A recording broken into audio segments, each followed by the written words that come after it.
You're 34. You authorize transfers that shift markets before the markets know they've moved.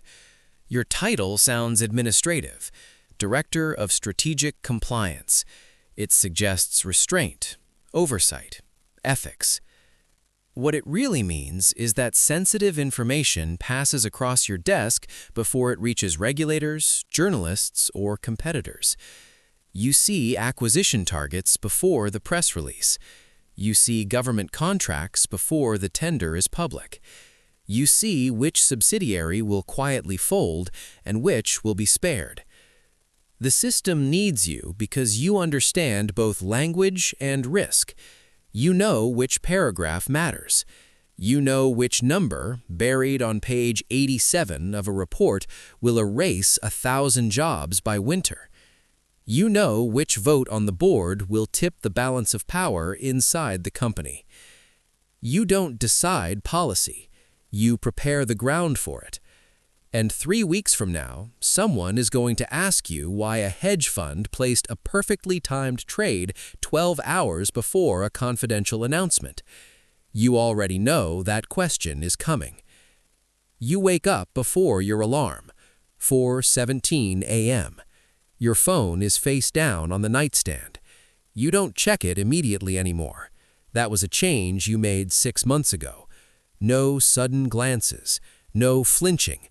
You learned to build routines that look unremarkable. You shower. You review the day in your head. Board call at 9, internal audit at 11, lunch with legal. You will nod in the right places. You will use measured language. You will never volunteer more than necessary. The first time you sold information, you told yourself it wasn't selling. It was a consultation, an anonymous tip routed through a layered chain of intermediaries, an encrypted email account created on a device that never touched your home Wi-Fi. You used a public network 2 cities away. You wore a baseball cap you threw away afterward. You did not do it for greed. That's what you still tell yourself. You did it because you understood how little loyalty the institution had toward you. You saw it when a senior analyst was removed after 15 years because a project failed. No ceremony, no warning. Access revoked before he finished packing. You understood then that proximity to power does not equal protection. The offer came through someone you met at a conference in Zurich. Not directly, never directly. A casual conversation about regulatory timing. A comment about how certain investors value clarity. A business card with no company name, just a number. You waited 2 months before using it.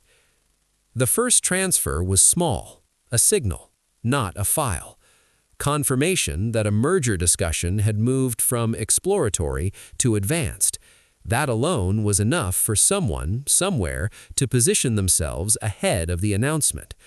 The payment arrived through a consultancy invoice, a legitimate-looking contract for market analysis. Funds routed through 3 jurisdictions before reaching an account held by a shell company you established with careful advice from a firm that asks few questions. You told yourself it was insulation, diversification. You told yourself everyone close to power monetizes proximity. Lobbyists, advisors, former officials. You just did it quietly. Now, at 9:03 a.m., you sit at the head of a long table while the board discusses a defense contract renewal. The margins are thin, the political climate unstable. The vote will be close. You don't speak much. You don't need to. You already know how it will go. You've read the private messages between 2 directors who think no one monitors internal chats. You flagged nothing. That wasn't your mandate. After the meeting, you walk back to your office without hurry. Your assistant hands you a folder marked Internal Review. You don't open it immediately. You close the door. You sit. You let your breathing settle. Inside is a summary from risk management, anomalous trading patterns detected ahead of 3 recent announcements. The pattern is subtle but consistent. Positions opened through different funds, different countries, same timing window. Your name is not in the report, but the announcements listed are the ones you had early access to. This is the crack. You don't panic. Panic leaves traces. Instead, you forward the document to yourself at your official address with a neutral comment. For discussion. You schedule a meeting with Risk for next week, not today. Today would look reactive. At lunch, Legal mentions that regulators have become aggressive about insider trading enforcement. Cross-border cooperation has improved. Data analytics are sharper. You maintain eye contact. You ask a question about reporting obligations. You take notes. Inside, you calculate. Your operational discipline has always been precise. You never accessed files outside your role. You never downloaded documents to personal devices. You memorized what mattered: dates, percentages, timelines. When you passed information, you reduced it to abstractions, enough to signal direction, never raw files. You structured payments through tax-advantaged jurisdictions that are legal, though opaque. Every transfer is backed by paperwork. Every invoice references a plausible service. Still, patterns accumulate. At home that night, your partner asks why you've been distant. You say work is heavy. That's not a lie. You've stopped discussing specific projects. You used to vent about internal politics. Now you offer generalities. Busy quarter, board tensions, nothing concrete. You keep your phone on silent more often. You disabled biometric unlocking. You type passcodes slowly, shielding the screen without appearing to. 3 days later, you receive a message on the secure channel you established. Short, direct, increased scrutiny, pause advised. You read it twice. You delete it. Pause advised means they see the same signals you do. Their analysts watch regulatory movements. They track investigations. They protect themselves first. You consider ending it permanently. You review the financials of your shell company. The balance is significant but not transformative. Enough to change your lifestyle quietly. Not enough to retire invisibly.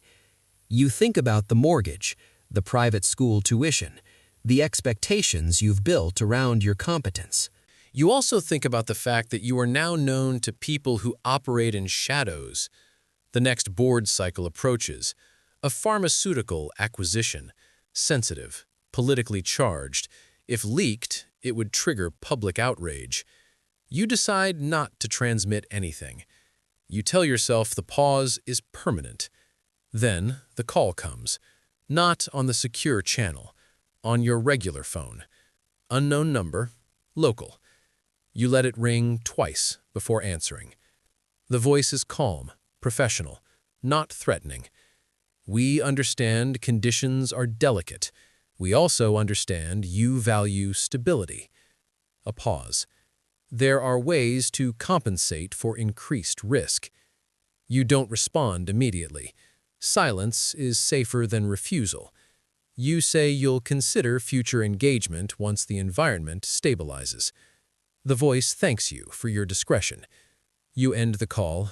You stare at the wall for a long time. They shifted channels. That means they are testing boundaries, or someone new is involved. You begin to audit your own behavior as if you were investigating yourself. You check access logs. Your file views align perfectly with your responsibilities. No anomalies. You review personal emails. Nothing explicit. You used disciplined language. No coded phrases that would stand out in isolation. Still, you realize something uncomfortable. You've grown confident. The second and third transactions were larger than the first. You justified it as efficiency, fewer interactions, higher value. But larger movements create stronger signals. You also realize you once checked the secure channel from your office Wi-Fi during a late night. Just once. You told yourself the VPN was sufficient. Just once is enough. A week later, Risk requests an unscheduled meeting. The room is smaller this time. 2 analysts, 1 external consultant. They present charts, timestamps, correlations between internal document finalization and external trading positions. They don't accuse you. They ask about process integrity, about who has access to drafts, about whether any controls could be strengthened. You answer methodically. You suggest additional compartmentalization. You propose rotating access credentials more frequently. You sound helpful because you are. The system has always trusted your intelligence. As you leave, the external consultant holds your gaze a fraction longer than necessary. That night, you don't sleep. You replay every decision, every deviation from routine. You imagine subpoenas, forensic accountants, seized devices. You imagine your partner's face when they learn the source of the unexplained consultancy income. You try to construct a narrative that would survive scrutiny, independent advisory work, market research. You have contracts. You have deliverables. But under pressure, narratives fracture. You begin to withdraw socially, decline invitations, limit conversations, fewer variables. Your partner notices. You say the company is under review, increased regulatory pressure. That part is true. You stop transferring new funds. You let the shell company sit idle. You consult a tax attorney about dissolving it, framed as simplifying structures. The attorney asks routine questions. You answer without hesitation. Then another fracture appears. A colleague from compliance is placed on administrative leave. Different department, different issue. Still, you feel the air shift. Access badges reissued, password resets mandated company-wide. You watch how quickly an identity can dissolve inside a corporation. One day respected, next day escorted out. You consider confessing, not out of morality, out of strategy. Voluntary disclosure can reduce penalties.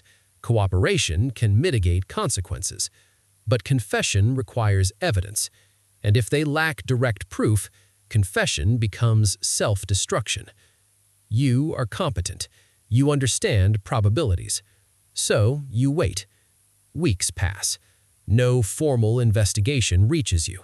No regulators contact you. The hedge fund that benefited from the earlier trades appears in a financial article. Strong quarterly performance. No mention of scrutiny. You feel something close to relief. And then you recognize it. Relief is dangerous. Relief leads to carelessness. You look at your reflection one evening in the dark window of your office. The city below is quiet. Your face looks composed, successful, trusted. You remember the version of yourself who believed proximity to power was enough. That version thought the rules, while imperfect, were still binding. Now you operate in a space between systems, not fully corrupt, not fully clean. You tell yourself you were correcting an imbalance, extracting value from a structure that would discard you without hesitation. But the truth is less strategic. You liked knowing more than others. You liked being indispensable. You converted knowledge into leverage. You split your identity into compartments: executive, partner, seller of secrets. Each role demands different language, different posture, different silences. The split is exhausting. Months later, the internal review concludes. Officially, no individual misconduct identified. Recommendations issued. Controls tightened. You sit through the summary presentation with steady hands. The anomaly remains unexplained. You are still in your position. The secure channel remains silent. You close the shell company quietly. You absorb the funds through diversified investments through legal pathways that create distance from origin. You never respond to the unknown number again. But you understand something now. The system did not collapse. You did not rise above it. You moved within it and left faint traces that may surface years from now. There is no dramatic ending, no arrest, no promotion, just a narrowing. Fewer risks, fewer illusions. A constant awareness that competence does not erase consequence, it only delays it. You lie in bed at night and calculate exposure windows, statutes of limitations, data retention policies. You remain effective at work, perhaps more cautious, more precise. But something fundamental shifted. You used to believe you were managing risk. Now you know you became it.